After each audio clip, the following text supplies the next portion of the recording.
Good afternoon. Oh, good afternoon. Thank you very much.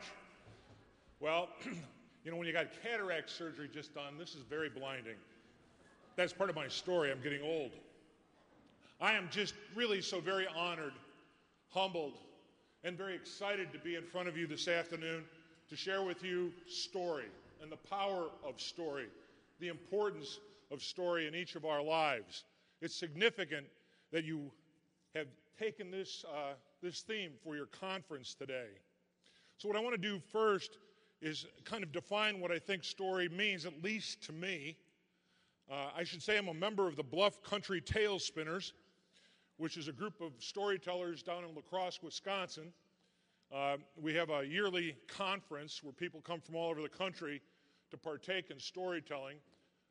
Some of you are probably familiar with Kevin Kling from Public Radio up here in Minneapolis. Kevin has been to our festival and headlined it. Exciting stories that he tells. So what is story? Let me tell you what story has taught me, ladies and gentlemen. Story has taught me that life is not about yesterday, but it's about how we live today and the excitement that we have for tomorrow. Story has taught me that life is not about your destination, but it's about your journey and how you get there.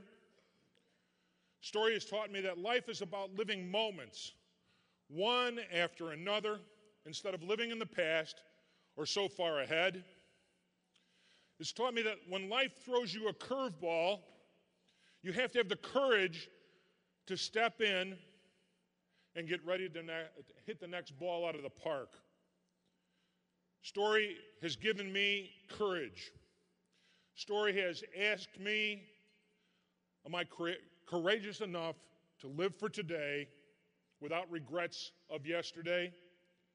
Story challenges me every day to enjoy the journey that I'll take tomorrow. Story then is all about humor, as you saw on the video. It's about hope. It's about connection. It's about one's being as a human being. It's also about pain. It's about suffering. It's about sorrow. It's about hope. And at the end of the day, it's all about celebrating one's life. So I want to talk with you a bit about those notions of story. And I want to personalize for a moment or two about my stories and what story might relate to you as I tell you a little bit about who I am and what it's done for me. I grew up as a kid in the Chicago metropolitan area. My grandma Kusch lived with us. And, as a typical young adolescent, when your grandmother admonished you with a stitch in time saves 9, stuff like that, you thought she was weird and whacked out. And now as I've gotten to be an older man, things that my grandma taught me with her little sayings, little quotes, which she'd admonish us with, hold true, and I find myself telling my children and my grandchildren those same things. And I'm sure that Grandma Kusch's story is living on with me, and my grandkids are thinking to themselves, he's whacked out. But let me tell you, one of my favorite lessons in life was when my dad passed away. My grandmother said, always remember there's no such thing as a bad experience unless you're just too stupid to learn something from it. And I thought about that, and I thought about this is her oldest son, and he's dead, and what's good about this? I'll get back to that in a minute. That helped me with my middle child, Benjamin. Benjamin is what we refer to as our family head case. By last count, Benjamin, who's now 34 years old with 3 of our grandchildren, by last count, Benjamin had 59 stitch wounds, scars in his head. He had 3 concussions, and he was the recipient of 2 fractures of the skull. He's still not too bad looking, though. Ben, one of my favorite moments in thinking of Ben was when he walked out of our home south of La Crosse, Wisconsin, when he was about 12, 13 years of age, with his brother and sister. It was half past February. They were on their way to the school bus early in the morning. The streets were covered with snow and ice. And as they walked to the end of the driveway, he apparently hit a patch of ice, went up in the air, and literally came down on the top of his head. His brother and sister brought him in the house, and as a good brother and sister would say and do, they proudly announced that there was something wrong with Ben. And Janet, my wife, who's with me today, emergency room nurse, she says to Benjamin, "Close your eyes and touch your nose." He closed his eyes and he missed his head. "How old are you?" she said. "Well, I think I'm 39 and I got a business meeting this afternoon. I need to be left alone. I need some rest. I want to go take a nap." Upon hearing that, the training that Janet got at the University of Minnesota School of Nursing kicked in, and we put him in the car and took him to the emergency room.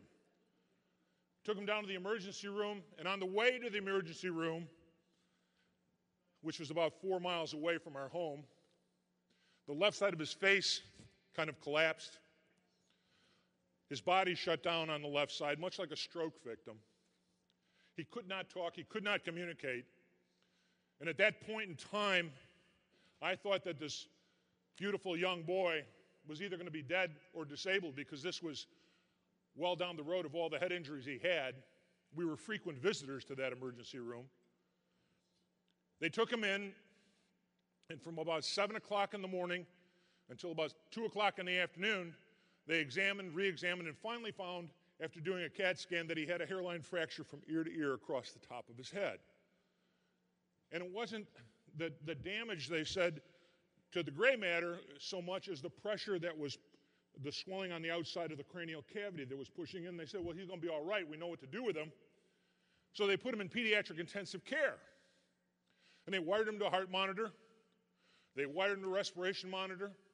They told Janet and I, go away and come back later this evening. He's going to be just fine, not to worry. So we did. And about 7:30 that evening, we came back to the room, only to find Ben propped up in his bed, still wired, still monitored, going like this. But I said, Benjamin, what's wrong? He said, nothing, Dad. He said, this place is boring. He said, they don't want me to read. They don't want me to watch TV. They just want me to be quiet.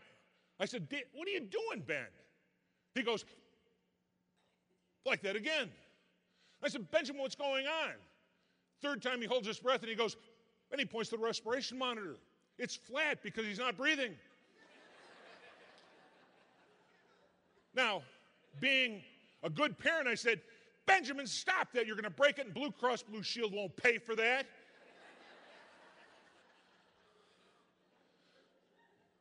He was no longer my worry about being disabled or dying. He was screwing up my insurance policy.